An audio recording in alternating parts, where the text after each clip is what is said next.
नमस्कार साथियों।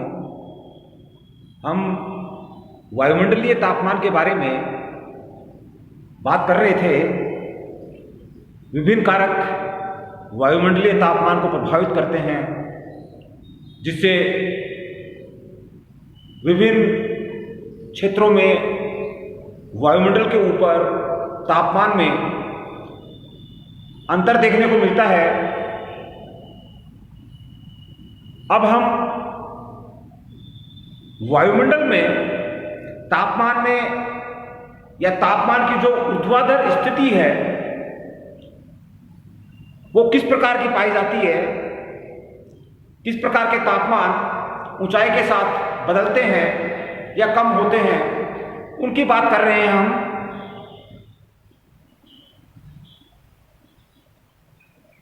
धरातल पर हम सामान्यतः विषुवत रेखा से उत्तर और दक्षिण की ओर जाने पर सामान्य तापमान आपको कम देखने को मिलते हैं, कम होते जाते हैं। ठीक उसी प्रकार धरातल के नीचे से ऊपर की ओर वायुमंडल में जाने से तापमान कम होता जाता है, घटता जाता है, और यह तापमान प्रति 1000 मीटर पर 6.5 डिग्री सेंटीग्रेड तापमान कम होता है। यानी 1 किलोमीटर पर 6.5 डिग्री सेंटीग्रेड तापमान कम हो जाता है। और इसके बारे में सबसे पहले 1899 में टेसेराइन नामक वैज्ञानिक ने यह पता लगाया कि हम वायुमंडल में ऊंचाई पर जाते हैं तो लगभग क्षोभ सीमा, जो क्षोभ मंडल है, परिवर्तन मंडल है, उसके बाद में यह तापमान कम होने लगता है, यानी उसका तापपतन दर रुक जाता है। तो टेसेराइन ने सबसे पहले इस तापपतन के बारे में हमें जानकारी दी। इसी के साथ हम ऊंचाई के साथ जो ताप घटता है उसके क्या कारण होते हैं, किन कारणों से वो तापमान में कमी आती है, इसके बारे में अगर चर्चा करते हैं तो स्पष्ट तौर पर हम देखते हैं कि धरातल का निचला जो भाग होगा, यह भाग यहां तापमान अधिक देखने को मिलते हैं।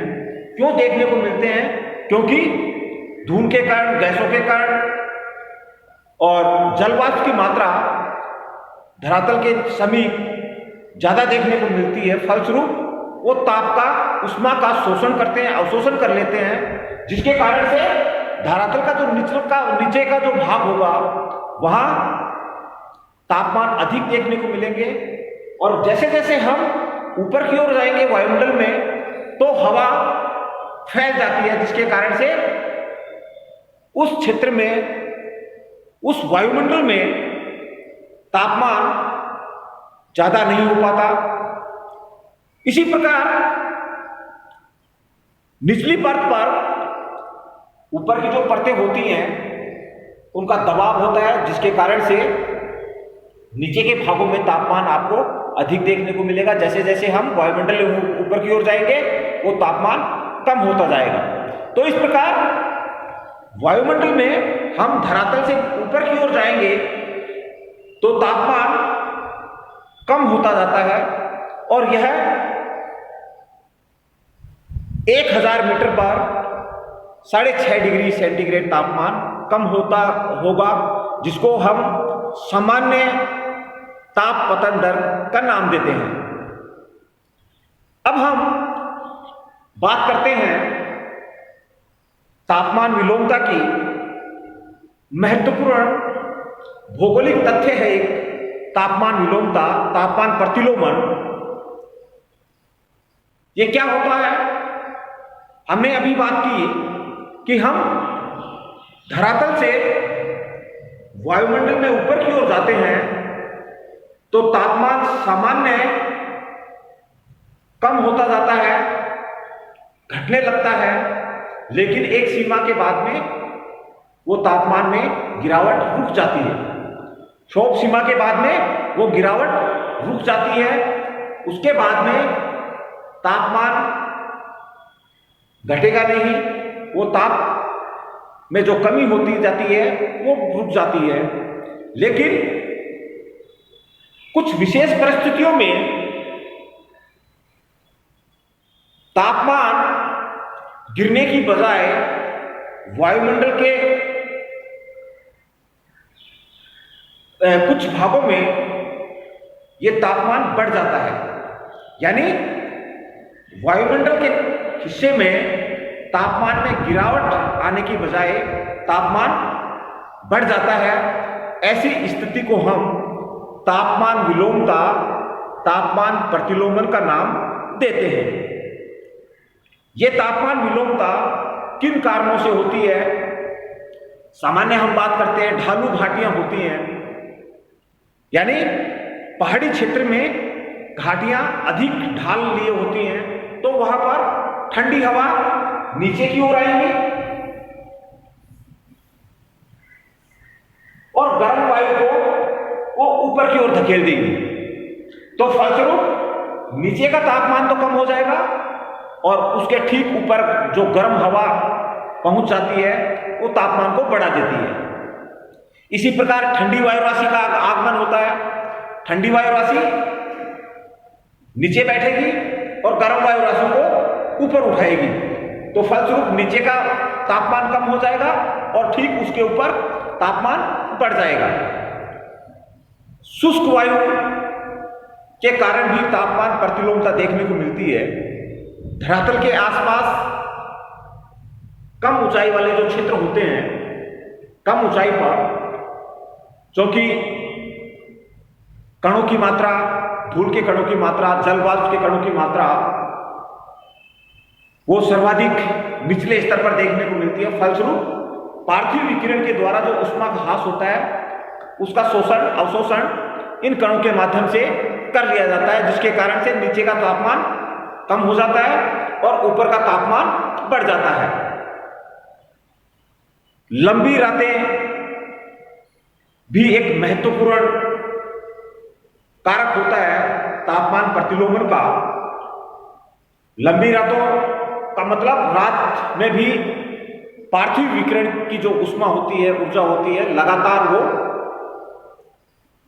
वायुमंडल में विकिरण करती है। तो लंबी रातें होने का मतलब नीचे का जो तापमान होगा, क्योंकि लगातार ऊष्मा पार्थिव विकिरण वायुमंडल में भेजी जा रही है, लेकिन नीचे का तापमान तो कम हो जाता है और ऊपर का बढ़ जाता है। इसी प्रकार स्थिर मौसम में प्रतिचक्रवाती दशाएं उत्पन्न हो जाती हैं, फलस्वरूप प्रतिलोमन की दशा उत्पन्न होगी। आकाश की स्वच्छता भी प्रतिलोमन को प्रभावित करती है, क्योंकि अबाध गति से विकिरण ऊर्जा का वायुमंडल में लगातार पहुंचा दी जाती है पार्थिव विकिरण के द्वारा। अगर आकाश साफ नहीं होगा, स्वच्छ नहीं होगा, तो वो बादलों के द्वारा, नीचे धूल के कणों के द्वारा अवशोषित कर लिया जाएगा। फलस्वरूप नीचे का तापमान अधिक बना रहेगा, फलस्वरूप तापमान प्रतिलोमन की दशा उत्पन्न नहीं होगी। ठीक इसके विपरीत अगर तापमान आकाश स्वच्छ है तो अबाध गति से ऊर्जा वायुमंडल के ऊपरी भागों पर भेज दी जाती है, जिसके कारण से नीचे का भाग कम ताप, नीचे का भाग ठंडा रहेगा, कम ताप रहेगा, और ऊपर का भाग, वायुमंडल का ऊपर का भाग वो गर्म हो जाएगा, तापमान बढ़ जाएगा। इसी प्रकार बर्फ से ढके जो क्षेत्र होते हैं वहां भी तापमान प्रतिलोमन की स्थिति उत्पन्न होती है। क्यों होती है? क्योंकि पूरे साल भर वहां बर्फ जमी रहती है, फलस्वरूप सूर्य की जो किरणें हैं उनका परावर्तन उस बर्फ के द्वारा कर दिया जाता है।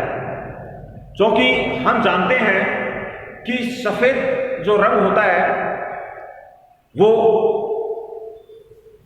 ताप को वापस लौटा देता है, जबकि काला जो रंग होता है वो ताप का अत्यधिक अवशोषण कर लेता है, पूर्ण अवशोषण वो करता है।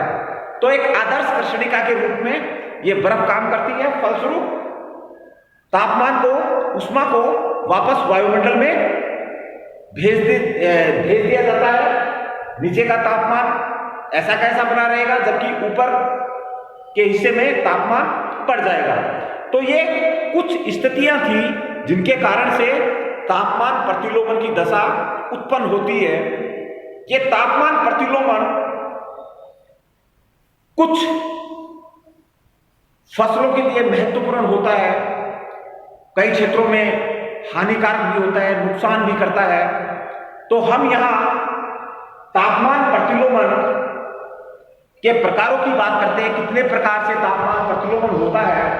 मुख्य रूप से धरातलीय प्रतिलोमन और उच्च स्तरीय प्रतिलोमन। धरातलीय प्रतिलोमन का मतलब है धरातल के कुछ ऊंचाई के ऊपर जो प्रतिलोमन की स्थिति होती है वो दो प्रकार से होगी, पार्थिव विकिरण प्रतिलोमन और दूसरा संपर्कीय प्रतिलोमन। पार्थिव विकिरण प्रतिलोमन का मतलब होगा पार्थिव विकिरण का जो ह्रास होता है धरातल के द्वारा, वो वायुमंडल के ऊपरी भाग पर तापमान को बढ़ा देता है। धरातल के नीचे तापमान में कमी आ जाती है, ठीक उसके ऊपर तापमान बढ़ जाता है, जिसके कारण से तापमान प्रतिलोमन की स्थिति उत्पन्न हो जाती है। संपर्कीय प्रतिलोमन की बात करते हैं तो यहां दो विपरीत जो हवाएं होती हैं, गर्म और ठंडी हवाएं, ये आपस में टकराती हैं। ठंडी हवा जो कि भारी होती है वो नीचे बैठती है और गर्म वायु राशि ऊपर की ओर उठ जाती है। तो संपर्क, जैसे ही इन दो विपरीत हवाओं का संपर्क होता है तो वहां पर भी तापमान प्रतिलोमन की दशा उत्पन्न हो जाती है। हम उच्च स्तरीय प्रतिलोमन की बात करते हैं तो वायुमंडल के ऊपर के भागों पर, अधिक ऊंचाई पर उच्च स्तरीय प्रतिलोमन की दशा उत्पन्न होती है, यानी तापमान बढ़ जाता है। इस कारण से विस्तृत वायु राशियों के अवतलन से विश्व के मानचित्र पर अगर दृष्टिपात करते हैं तो कुछ क्षेत्र ऐसे हैं जहां पर विस्तृत वायु राशियां गमन करती हैं, एक क्षेत्र से दूसरे क्षेत्र में वो जाती हैं, फलस्वरूप वहां के मौसम को भी वो प्रभावित करती हैं। कुछ क्षेत्रों में शुष्कता बढ़ती है, कुछ क्षेत्रों में बारिश आती है, कुछ क्षेत्रों में ठंडक बढ़ती है। तो यहाँ पर विस्तृत वायु राशियों के अवतरण से तापमान प्रतिलोमन की दशाएं उत्पन्न होती हैं। गर्म हवाएं या ठंडी हवाएं एक क्षेत्र से दूसरे क्षेत्र में चलती हैं। तो इसमें हम देखेंगे जैसे ठंडी हवाएं गर्म क्षेत्र में जाएंगी तो गर्म हवाओं का स्थान ये ठंडी हवाएं लेती हैं, ठंडी वायु राशियां ले लेती हैं और गर्म वायु राशियों को वो ऊपर उठा देती हैं, यानी अवतलन, बैठ जाती हैं नीचे, धरातल के समय नीचे बैठ जाती हैं, धरातल के ऊपर बैठ जाती हैं और वो गर्म वायु राशि ऊपर उठ जाती है, जिसके कारण से तापमान प्रतिलोमन की दशा उत्पन्न होती है। विक्षोभ व संवहन प्रतिलोमन, इसका मतलब होता है कभी कभी गर्मियों में सामान्यतः अपन देखते हैं छोटे छोटे बाउंडर टाइप के चक्रवात बनते हैं। वो चक्रवात गर्म हवाओं को ऊपर उठाने का प्रयास करते हैं, तो गर्म हवाएं ऊपर वायुमंडल में पहुंच जाती हैं और ठीक उनके नीचे तापमान कम हो जाता है, जिसके कारण से तापमान विलोमता की स्थिति उत्पन्न हो जाती है। तापीय उच्च वायुमंडलीय प्रतिलोमन वायुमंडल के 32 से 80 किलोमीटर का जो भाग है, ओजोन मंडल, ओजोन गैस की प्रधानता देखने को मिलती है और ये ओजोन गैस सूर्य से आने वाली जो पराबैंगनी किरणें होती हैं, अल्ट्रावायलेट जो रे होती हैं, उनको अवशोषण करती हैं, उनका अवशोषण करती हैं।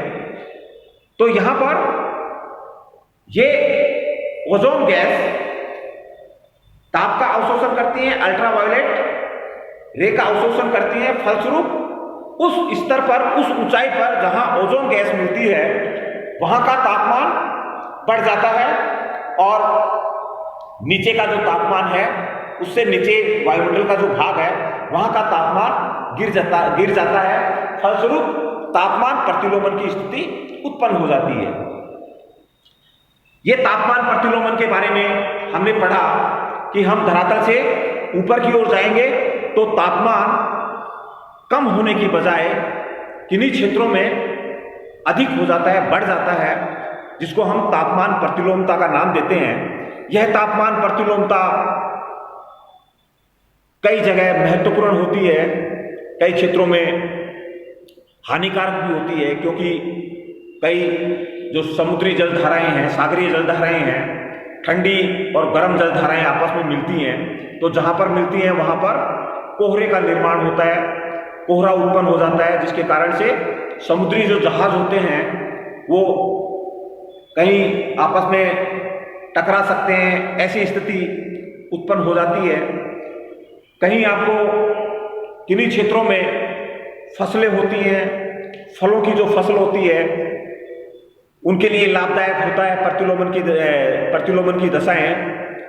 यमन में अपन बात करते हैं प्रतिलोमन की दशाएं बनती हैं, लेकिन वहां कौवे की जो फसल है उसके लिए लाभदायक इसको माना गया है। कुछ क्षेत्रों में प्रतिलोमन की जो दशाएं उत्पन्न होती हैं वहां पर प्रतिचक्रवाती दशाएं उत्पन्न हो जाती हैं। प्रतिचक्रवाती दशाएं उत्पन्न हो जाती हैं, फलस्वरूप मौसम शांत हो जाता है और वहां शुष्कता बढ़ जाती है। तो इसके कारण से वहां शुष्कता बढ़ जाती है। तो ऐसे हम देखते हैं कई जगह ये तापमान प्रतिलोमन की जो स्थिति है वो लाभदायक होती है, कई जगह हमें ये प्रतिलोमन की दशा नुकसान भी पहुंचाती है।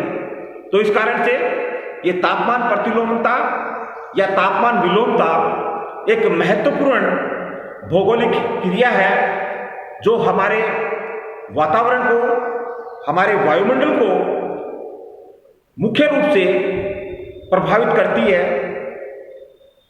और उन्हीं क्षेत्रों में प्रभावित करती है जहां तापमान प्रतिलोमता की दशाएं उत्पन्न होती हैं। Thank you.